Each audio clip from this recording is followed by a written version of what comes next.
This is why you should ask questions before renting an apartment. They thought they were hallucinating, but little did they know the house was haunted. A haunted house no one dared to live in. The newlyweds rented a cheap apartment in Lagos, but didn't know it was a haunted apartment and that the house has been abandoned for years. Due to the fact that they were desperate in searching for an apartment that didn't cost much, they didn't question themselves why such a beautiful big apartment on the mainland would be so cheap. They didn't know, no one told them. They didn't ask questions. The house was one of the cheapest houses on the mainland.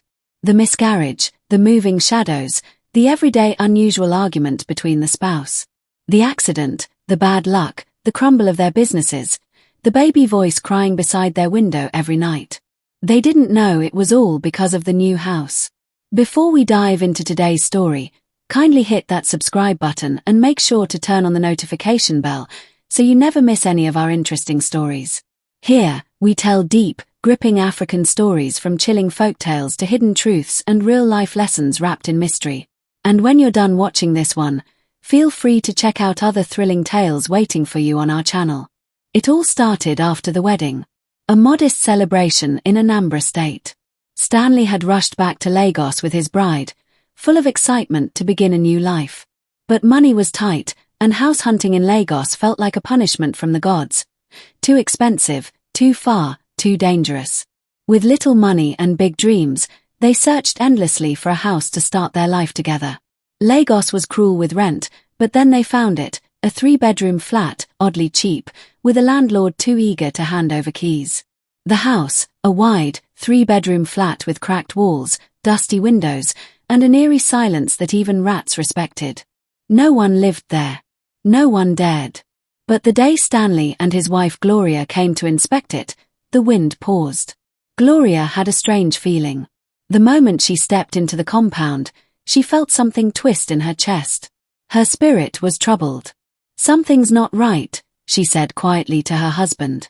Her spirit was sensitive. She had dreams. She saw things others didn't. But Abuka laughed it off. "See as God don butter our bread," he said. "Don't start overthinking. This is our blessing." She tried to talk him out of paying for the apartment, but he didn't listen to her. So, they moved in. The compound was too quiet. Even birds didn't fly across it. Neighbors stared but said nothing. The people in the neighborhood who knew the story behind the apartment were surprised someone had moved in after many years. That day, the entire street watched silently from behind their curtains. An old woman across the road whispered, "They've entered the house of silence. Only if they know, may God protect them." No one warned them. No one wanted to be next. For the first few weeks, the house welcomed them. Nothing happened. They swept, they painted, they prayed. They laughed. They made plans, but little did they know what was coming ahead. After the first month, the horror began. It started at night. Every night brought new whispers, baby voices crying beside their window. They had thought it was the neighbor's baby. Shadows were moving behind closed doors, lights flickering even when unplugged.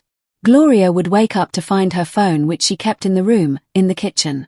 She would pick it up, thinking she was the one that left it there.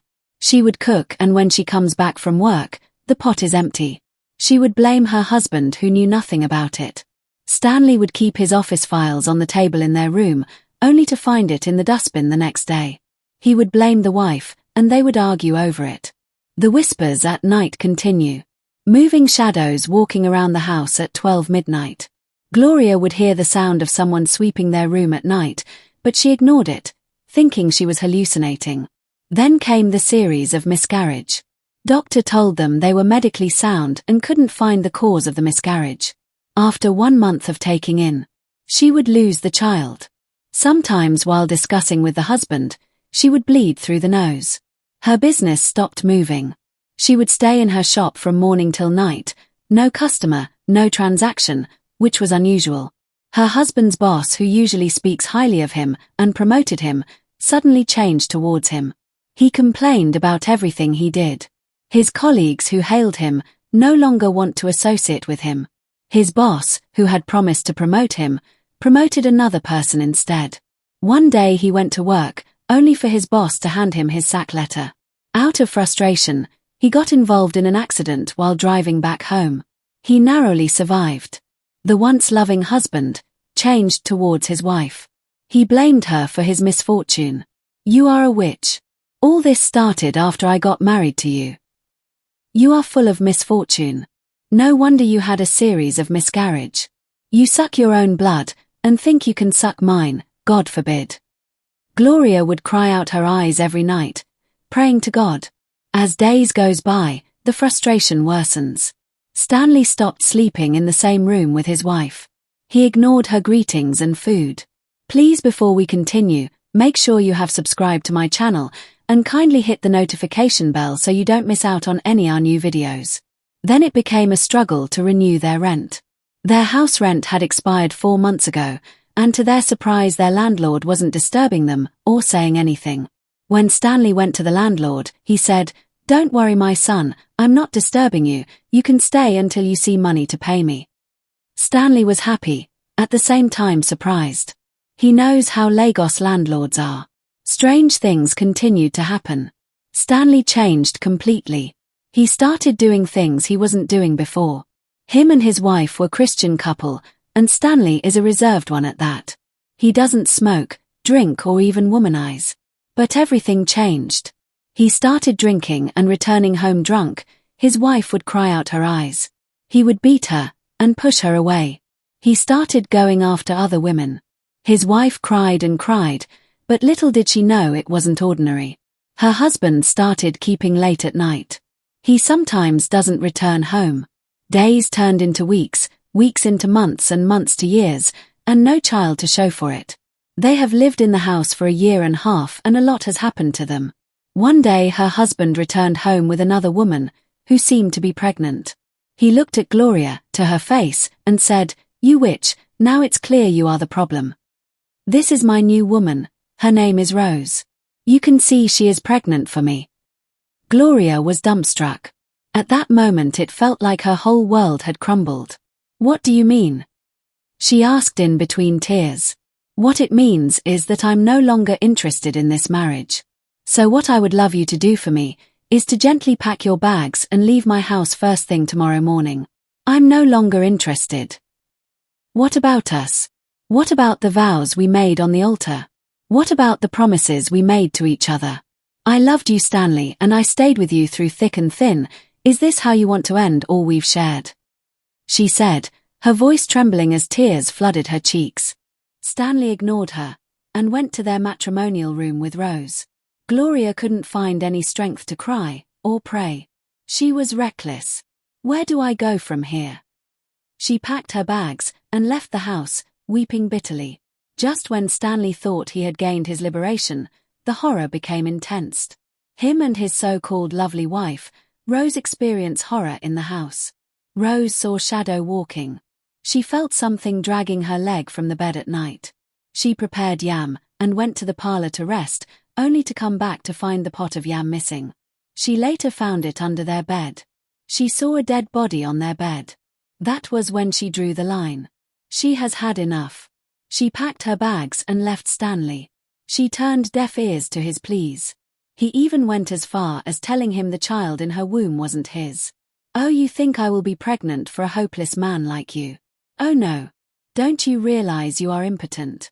I came to you just because I needed a roof over my head and someone to take care of my child and I before I sort myself out."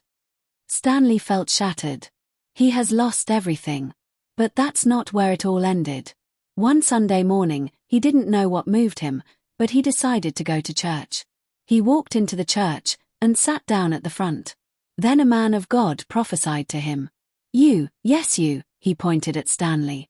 "You are currently experiencing misfortunes in your life and you are having suicidal thoughts. God is going to liberate you." The man of God said, "The house you are living in is an abandoned house. No one has lived in it for years. The house is the cause of your predicament. Didn't you wonder why it was cheaper? Did you in any way ask questions before you moved in?" "No, sir," Stanley said, trembling. "An innocent virgin girl was raped and buried in that house years ago," the man of God said. "She was a maid who served the old owners of the house, who were her uncles. The house had originally belonged to her late father, and because she is a girl child, they took it away from her. They made her a slave, her uncle raped, and when she told the wife, she planned with her husband to kill her and bury her at the backyard of the house in order to cover their shame. So she had laid a curse on the house and family. The man of God concluded, "That's the curse that has been following anyone that rents or buys the house. But the Lord wants to show you mercy. But first, you must find your wife. She's innocent and she is your blessing. Her prayers are the reason God chose to redeem you. You have to find her before moving out of the house, else that curse will follow you wherever you go." The pastor prayed for him and gave him anointed oil. Stanley looked for his wife. When he found her, she was already doing well. Her business was flourishing, and things were going fine for her. He begged her to forgive him and return back, but she refused.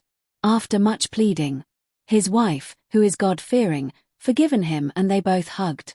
They both went home together. They went to the pastor for deliverance the next day. After that, they moved out of the house to a new apartment, but before they paid, they asked questions and anointed the place. This was a new beginning for them, and they got back all they lost in 100 folds.